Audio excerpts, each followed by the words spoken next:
As so he grew into his larger self, humanity framed his movements less and less.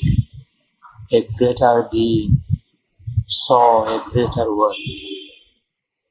A fearless will for knowledge dared to erase the lines of safety reason draws that bar mind's soul. Souls dive into the infinite. Even his first steps broke our small earth bounds and loitered in a vaster, freer air. In hands sustained by a transfiguring might, he caught up lightly like a giant's bow, left slumbering in a sealed and secret cave, the powers that sleep unused in man within.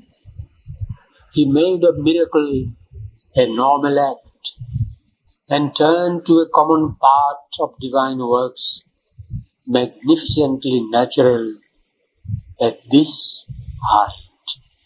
Efforts that would shatter the strength of mortal hearts, pursued in a royalty of mighty ease, aims too sublime for nature's daily will. The gifts of the Spirit crowding came to him. They were his life's pattern and his privilege. A pure perception lent its lucent joy. Its intimate vision waited not to think. It enveloped all nature in a single glance. It looked into the very self of things. Deceived no more by form, it saw the soul. In beings it knew what lurked to them unknown. It seized the idea in mind, the wish in the heart. It plucked out from grave holes of secrecy the motives which from their own sight men hide. He felt the beating life in other men, invading with their happiness and their grief, their love, their anger, their unspoken hopes, entered in currents or in pouring waves into the immobile ocean of his calm. He heard the inspired sound of his own thoughts re-echoed in the vault of other minds. The world's thought streams travelled into his ken. His inner self grew near to other selves and bore a kinship's weight, a common tie, yet stood untouched, king of itself, alone, a magical accord quickened and attuned to ethereal symphonies, the old earthly strings. It raised the servitors of mind and life to be happy partners in the soul's response. Tissue and nerve were turned to sensitive chords, records of luster and ecstasy. It made the body's means the spirit's acolytes. A heavenlier function with a finer mode lit with its grace man's outward earthliness. The soul's experience of its deeper sheets no more slept drugged by matter's dominance. In the dead wall, closing us from wider self into a secrecy of apparent sleep, the mystic tract beyond our waking thoughts, a door parted, built in by matter's force, releasing things unseized by earthly sense, a world unseen, unknown by outward mind, appeared in the silent spaces of the soul. He sat in secret chambers, looking out into the luminous countries of the unknown, where all things dreamed by the mind are seen and true, and all that the life longs for is drawn close. He saw the perfect in their starry hopes, wearing the glory of a deathless form, laying in the arms of the eternal peace, wrapped in the heartbeats of God ecstasy. He lived in the mystic space where thought is born and will is nourished by an ethereal power and fed on the white milk of the eternal strengths till it grows into the likeness of a God. In the witnesses' occult rooms with mind-built walls, on hidden interiors, lurking passages opened, the windows of the inner sight. He owned the house of undivided time. Lifting the heavy curtain of the flesh, he stood upon a threshold serpent-watched and peered into gleaming endless corridors, silent and listening in the silent heart for the coming of the new and the unknown. He gazed across the empty stillnesses and heard the footsteps of the undreamed idea in the far avenues of the beyond. He heard the secret voice, the word that knows, and saw the secret face that is our own. The inner planes uncovered their crystal doors. Strange powers and influences touched his life. A vision came of our realms than ours, a consciousness of brighter fields and skies, of beings less circumscribed than brief-lived men, and subtler bodies than these passing frames, objects too fine for our material grasp, acts vibrant to the superhuman light, and movements pushed by a superconscient force, and joys that never flowed through mortal limbs, and lovelier scenes than earth's and happier lives. A consciousness of beauty and of bliss and knowledge which became what it perceived, replaced the separated sense and heart, and drew all nature into its embrace. The mind leaned out to meet the hidden worlds. Air glowed and teemed with marvelous shapes and hues.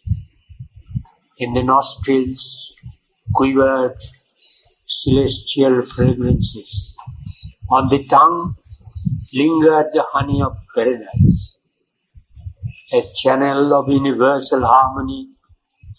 Hearing was a stream of magic audience, a bed for occult sounds earth cannot hear. Out of a covered tract of slumber self, the voice came of a truth submerged, unknown, that flows beneath the cosmic surfaces. Only mid an omniscient silence heard, held by intuitive heart and secret sense. It caught the burden of secrecies, sealed and dumb.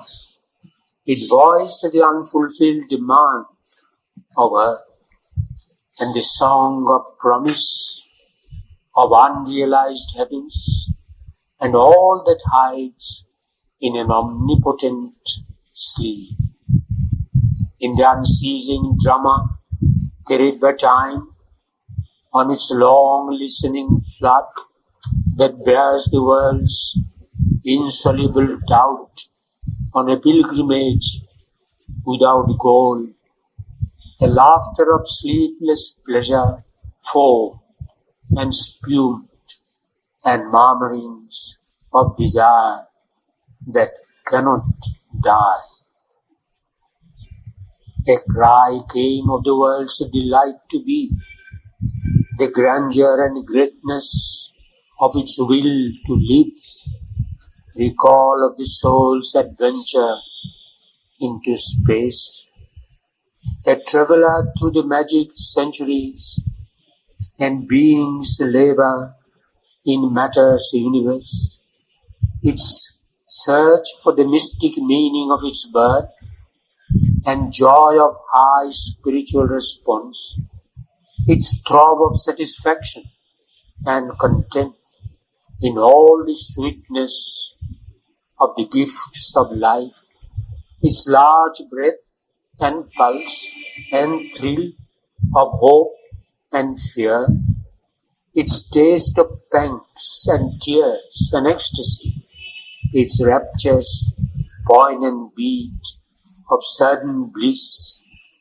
the sob of its passion and unending pain, the murmur and whisper of the unheard sounds which crowd around our hearts but find no window to enter, swelled into a canticle of all that suffers to be still unknown, and all that labors vainly to be born, and all the sweetness none will ever taste, and all the beauty that will never be.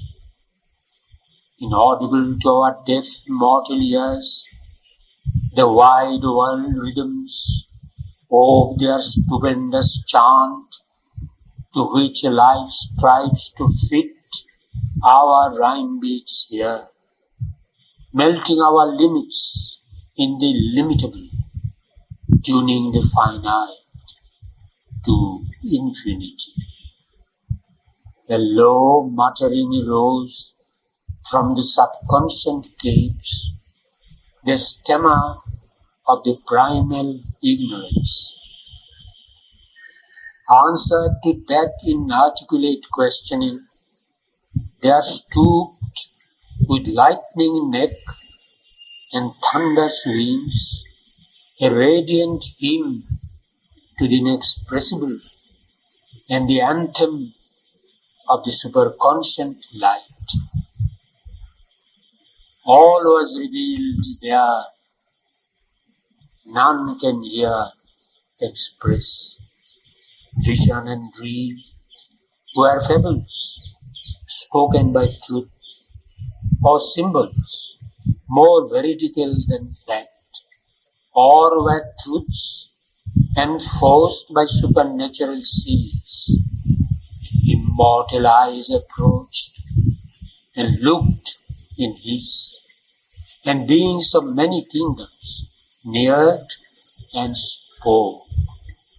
The ever-living, whom we name as dead, could leave their glory beyond death and birth to utter the wisdom which exceeds all phrase, the kings of evil and the kings of good, appellants at the reason's judgment seat, proclaim the gospel of their opposites, and all believed themselves spokesmen of God. The gods of light and titans of the dark battled for his soul as for a costly prize. In every hour, loosed from the quiver of time, there rose a song of new discovery, a boat-wing's hum of young experiment.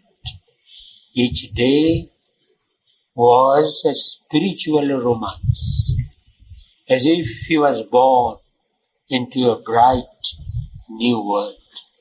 Adventure leaped an unexpected friend, and danger brought a keen, sweet tang of joy. Each happening was a deep experience. There were high encounters, epic colloquies, and counsels came, couched in celestial speech, and honeyed pleadings breathed from occult lips, to help the heart to yield to rapture's call, and sweet temptations stole from beauty's realms, and sudden ecstasies from a world of bliss. It was a reign of wonder and delight. All now his bright clairaudience could receive, a contact thrilled of mighty unknown things, awakened to new unearthly closenesses. The touch replied to subtle infinities, and with a silver cry of opening gates, sights lightnings leaped into the invisible. Ever his consciousness and vision grew. They took an ampler sweep, a loftier flight. He passed the border marked for matter's room, and passed the zone where thought replaces life. Out of this world of science, suddenly he came into a silent self, where world was not, and looked beyond into a nameless vast.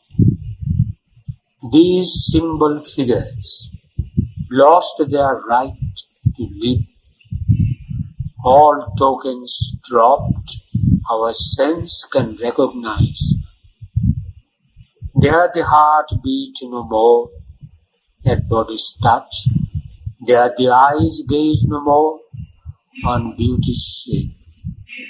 In rare and lucent intervals of hush, into a signless region, he could soar back to the deep contents of formlessness, where world was into a single being wrapped, and all was known by the light of identity, and spirit was its own self-evidence.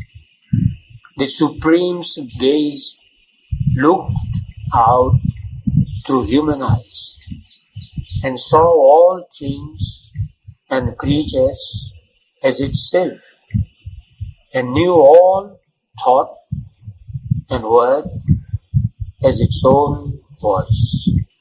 Their unity is too close for search and clasp. And love is a yearning of the one for the one, and beauty is a sweet difference of the same, and oneness is the soul of infinity. There all the truths unite in a single truth, and all ideas rejoin reality. There knowing herself by her own termless self, wisdom supernal, wordless, absolute, sat uncompanioned in the eternal calm, all-seeing, motionless, sovereign and alone. Their knowledge needs not words to embody idea. Idea seeking a house in boundlessness, weary of its homeless immortality, asks not in thought's carved brilliant cell to rest, whose single windows clipped out look on things, sees only a little arc of God's vast sky. The boundless, they are consorts, while there one can be wider than the world. While there one is one soul infinity. His center was no more in earthly mind. A power of seeing silence filled his limbs, caught by a voiceless white epiphany, into a vision that surpasses forms, into a living that surpasses life. He neared the still consciousness sustaining all. The voice that only by speech can move the mind became a silent knowledge in the soul. The strength that only in action feels his truth was lodged now in a mute, omnipotent peace. A leisure in the labor of the worlds, a pause in the joy and anguish of the search, restored the stress of nature in God's calm. A vast unanimity ended life's debate. The war of thoughts that fathers the universe, the clash of forces struggling to prevail in the tremendous shock that lights a star as in the building of a grain of dust. The grooves that turn their dumb ellipse in space, plowed by the seeking of the world's desire, the long regurgitations in time's flood, the dormant, edging the dire force of lust, that wakes kinetic in earth's dullard slime, and carves a personality out of mud, the sorrow by which nature's hunger is fed, the distress which creates with fire of pain, the fate that punishes virtue with defeat, the tragedy that destroys long happiness, the weeping of love, the quarrel of the gods, seized in a truth which lives in its own light. His soul stood free, a witness and a king, absorbed no more in the moment-ridden flux where mind incessantly drifts as on a raft, hurried from phenomenon to phenomenon. We are both at rest in indivisible time, as if a story long written but acted now. In his present, he held his future and his past, felt in the seconds the uncounted years, and saw the hours like dots upon a page. An aspect of the unknown reality altered the meaning of the cosmic scene. This huge material universe became a small result of a stupendous force. Overtaking the moment, the eternal ray illumined that which never yet was made. Thought lay down in a mighty voicelessness, The toiling thinker widened and grew still. Wisdom transcendent touched his quivering heart. His soul could sail beyond thought's luminous bar. Mind screen no more, the shoreless infinite. Across a void, retreating sky, he glimpsed through a last glimmer and drift of vanishing stars, the superconscient realms of motionless peace, where judgment ceases and the word is mute, and the unconceived lies pathless and alone. There came not form or any mounting voice. There only was silence and the absolute. Out of that stillness, mind newborn arose and woke to truths once inexpressible, and forms appeared, dumbly significant, a seeing thought, a self-revealing voice.